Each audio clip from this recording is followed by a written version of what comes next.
He's just asleep. So he doesn't talk? What's going on here? Oh, she's a good person? Oh, she's a bad person. Hello, fellow anime geeks, and welcome to another first impression video in this 2020 spring season, and my continual efforts to try absolutely everything that I can. Today I tried Princess Connect, Re-Dive, or PRICCONE for short, and as usual I'll be answering these 4 questions so that hopefully you can determine if this is something worthwhile for you. The melt tags for this were action, adventure, and fantasy, and I would also say that it's a fantasy adventure with cute moe harem vibes. I'm sure that this will feature plenty of action, and we already got to see a couple of fights, but these first 2 episodes seemed more focused on the character personalities and what they were interested in eating than a larger storyline.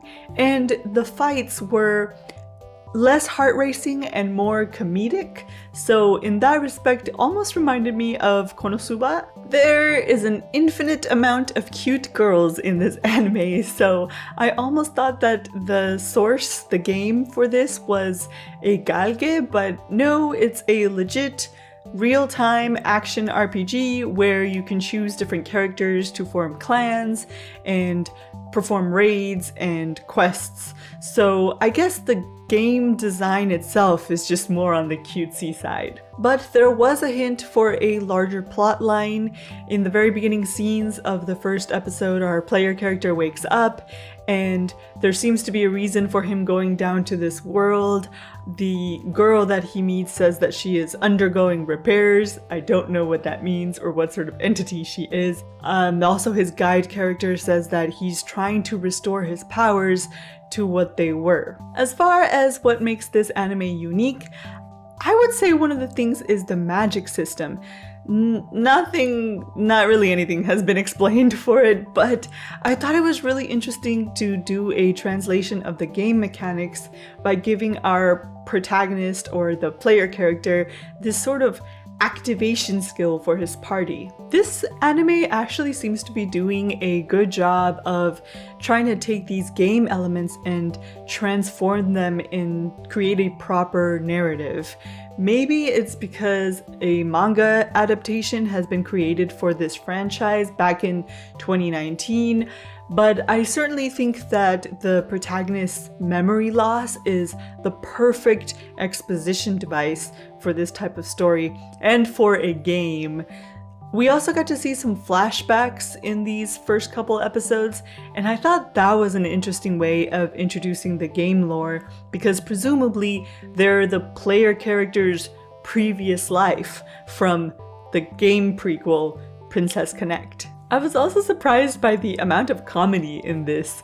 I almost think that that should be another one of its tags, because anytime that they translated game mechanics to our protagonist or player character's actions in the anime, it was so hilarious. I loved how they showed that, yes, a new character would be useless in battle. They're not gonna come fresh out of the box knowing how to do everything or how the world works. Trying to eat money though?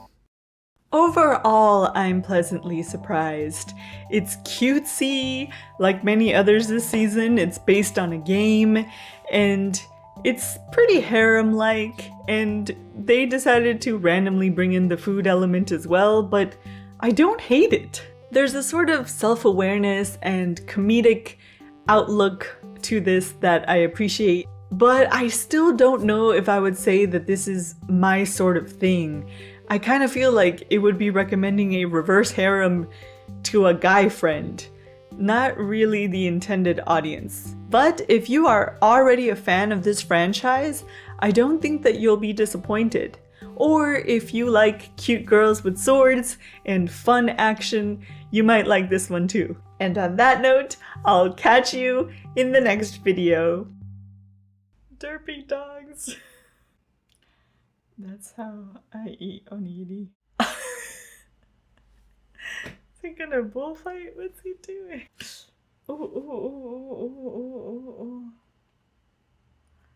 Oh. Okay, but like you literally tried to kill them 3 times. In the game's prequel, Princess Connect. I need to stop waving my hands around.